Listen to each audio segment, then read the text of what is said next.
I sent out 68 invitations. I hand-addressed every single envelope myself, sealed each one with a gold sticker, and dropped them in the mailbox with shaking hands and a heart full of hope. 3 weeks later, my mother RSVP'd no, not just for herself, but for the entire family. Every aunt, every cousin, every person who had watched me grow up, gone, with one phone call and one checked box. My father called me the next evening. I remember standing in my kitchen, stirring pasta that I never ended up eating, when his name lit up my screen. I answered thinking maybe, just maybe, he'd changed his mind.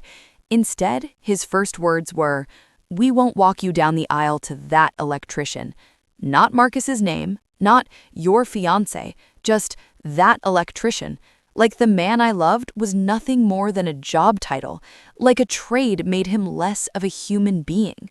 Marcus and I had been together for 4 years. He woke up at 5 a.m. every single morning. He came home with calloused hands and tired eyes, and still managed to ask me about my day before he even sat down.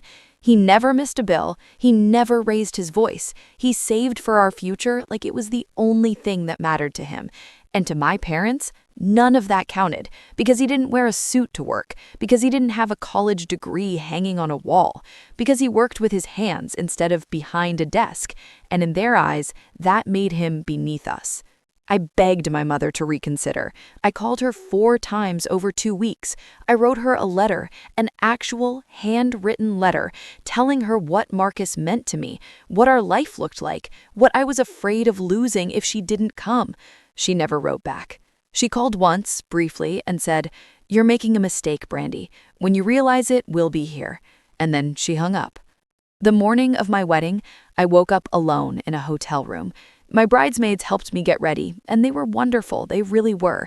But there's a kind of silence that fills the space where your mother is supposed to be standing, a kind of emptiness that no amount of hairspray or champagne can cover up. I kept looking at the door like someone was going to walk through it. Nobody did. I walked down that aisle by myself. 200 people watched me, and I held my bouquet so tightly my knuckles went white because I needed something to hold on to. Halfway down, maybe 40 feet from where Marcus was standing, a door at the very back of the venue swung open. Every single head in that room turned around. I stopped walking. A woman in a blue dress stepped inside. She was older, maybe in her early 60s, with silver hair and quiet eyes. I had never seen her before in my life, not in any photo, not at any dinner, never. She walked slowly and deliberately down the side of the aisle toward me, and the entire room went completely silent. And then I looked at Marcus. He had dropped to his knees, not dramatically, not like a scene in a movie, but like his legs had simply given out from the weight of whatever he was feeling. His hands were over his mouth. His shoulders were shaking. I whispered, "Marcus, who is that?" He looked up at me with tears running down his face, and he whispered back, That's my mom." I had heard about Marcus's mother exactly twice in 4 years.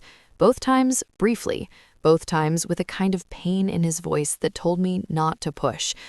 All I knew was that she had left when he was 9 years old, that he had been raised by his aunt, that there were years of silence between them that he had never fully explained, and I had never fully asked about, because some wounds you don't touch until the person is ready.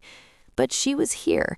She was standing 10 feet away from me in a blue dress with her hands clasped in front of her, and she was looking at her son like she had been rehearsing this moment for 20 years. She didn't speak to the crowd. She didn't make a scene.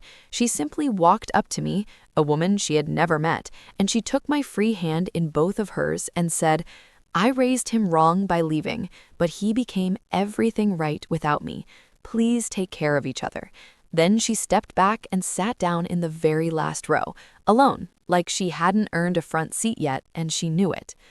I stood there for a moment, completely unable to move. The officiant didn't say anything. The musicians stopped playing. 200 people were holding their breath, and Marcus was still on his knees at the altar, not because of tradition, but because he genuinely could not stand up yet. I walked the rest of that aisle alone, but somehow, in that moment, it didn't feel like abandonment anymore. It felt like arrival. The ceremony was the most honest thing I have ever been part of. Marcus cried through his vows, not the polite, cinematic kind of crying, the kind where your voice breaks mid-sentence and you have to stop and breathe and start over.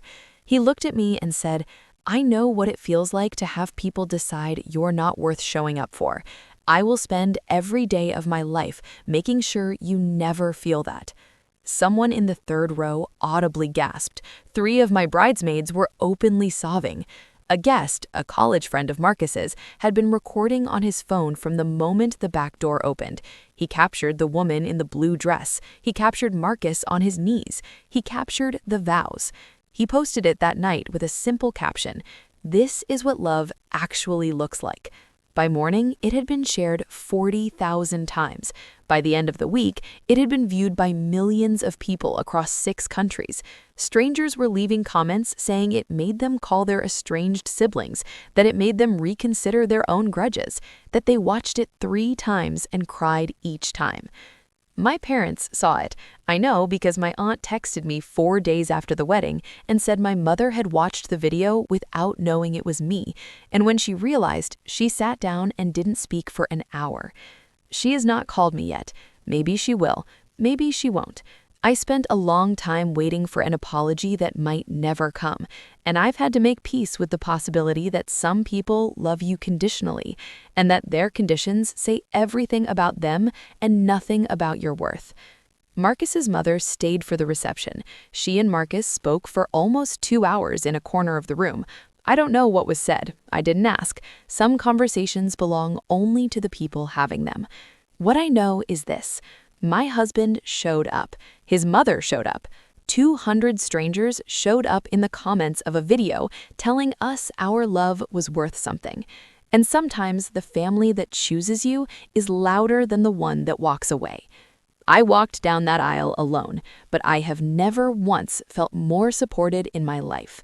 If this story moved you, hit that subscribe button right now, because every week we bring you real stories about love, betrayal, family, and the moments that change everything.